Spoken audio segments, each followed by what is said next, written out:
Yo, what's up? Good morning sa inyo mga tropa and welcome back to Entong's World Channel. So for today's video, ipapakita natin kung paano tayo magdi-dehorn ng kambing. So ito yung ating example lang na dehorn before. Ayan. Dito sa left side niya, sa right side, ayan, natanggal na yung pinakatakip ng kanyang sungay. Plus ito, pagaling na. So ito yung mga i-dehorn natin.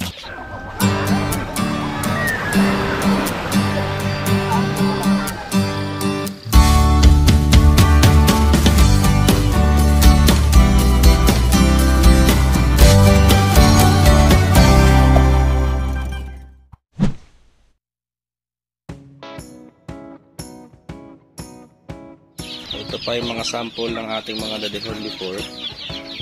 Pero ito, hornless talaga to. So, inborn na walang sungay. Pati yung ito, hornless din yan. And yung isang brown. So, ang i-dehorn lang natin sa ngayon is yung mga bisiro, yung bagong panganak. Andun. So, kailangan i-razor muna. So nire-razor na dapat yung pinaka balahibo ng kanyang sungay para pag inilagay yung solution is magiging malinis yung paligid niya, sayang yung solution. Ayan. Kailangan malinisan kasi ito yung parang pinakabukol, ayan yung tatanggalin.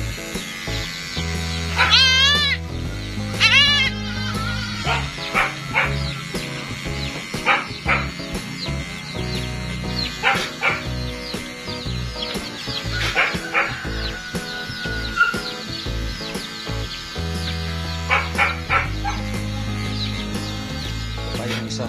So, kailangan malinis.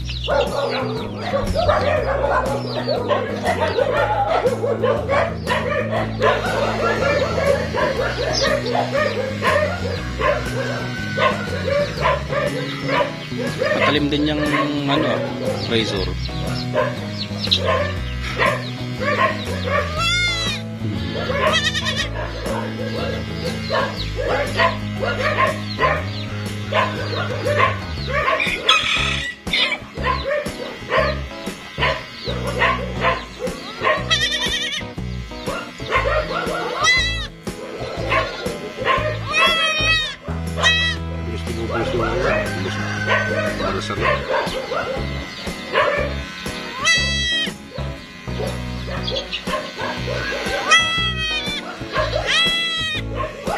Yung bukol.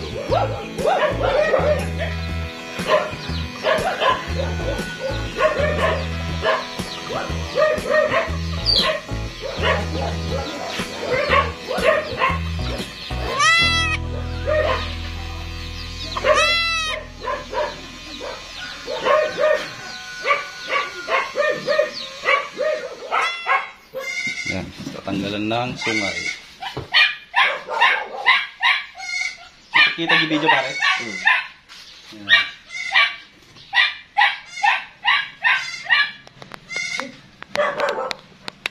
Alright, alright, alright.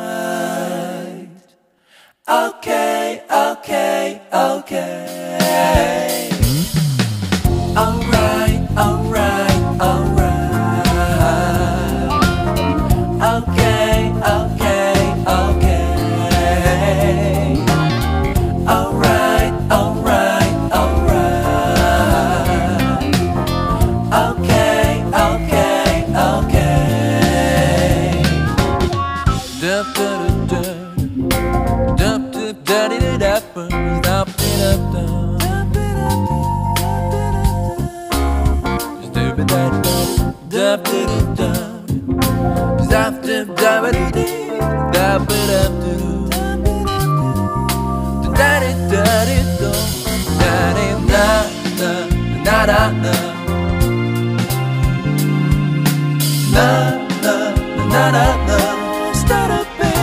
you'll be alright, alright, alright, alright. Okay, okay, okay.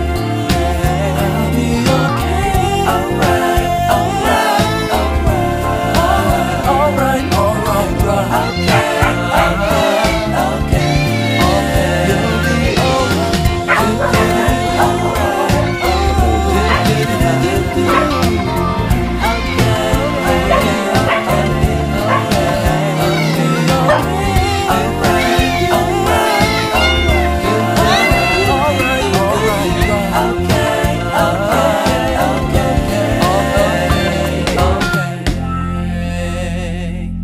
ayan o mga kayentong, normal yung ganyan, iiyak talaga sila kapag nadidihorn. So normal yan. Hintay tayo ng 30 minutes bago natin tanggalin yung tape.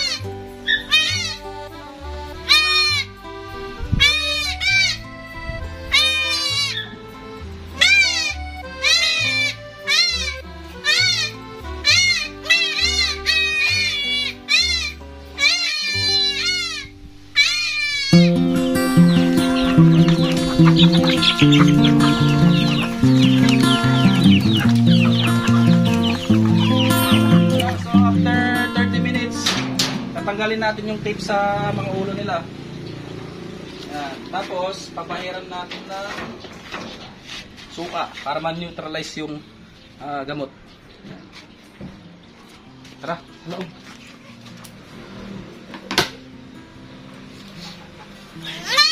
Babasa.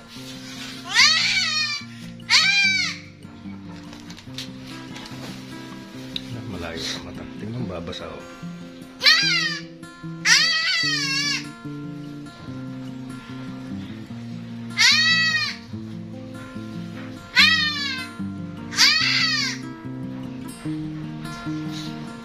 Bagong tissue.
Ito muna sila.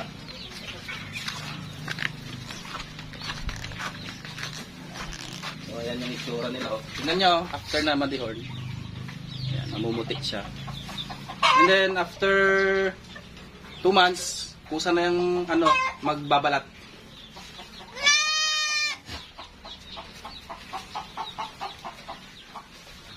So yun lang mga kailangan ninyo, no?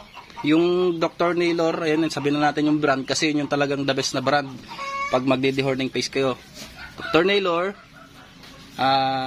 dehorning paste, tapos duct tape, packaging tape, or masking tape pwede rin. Tapos tissue and yung suka.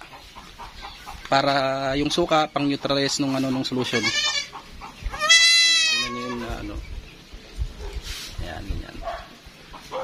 So ito, kailangan nyo rin pala ng razor.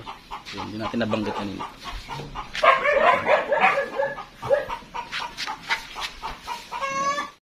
Yung mga sample natin ng na-dehorn before, yung mga F1 natin, is nakita nyo naman sa ating mga previous vlog. And mas maganda yung resulta compare natin sa may sungay. At mas safe yun kung lumaki man sila, hindi sila makaka-perwish or makakasuwag. Kasi yung, pag may sungay yung isang kambing, pag nasuwag ka niyan is delikado. So mas okay na rin natanggalin natin yung sungay nila. So yun lang ang ating video for today, no. Sana ay may natutunan kayo at napakita na natin kung paano yung tamang proseso ng paggamit ng dehorning paste. So ayan, nasabi na natin yung purpose para mas safe sila pag lumaki, hindi sila makakasakit ng tao and ng ibang hayop kasi nga matulis ang mga sungay ng kambing. So yun lang muna ang ating video for today. Thank you very much for watching and see you next vlog. Bye bye. Kalbo. Tubo rin.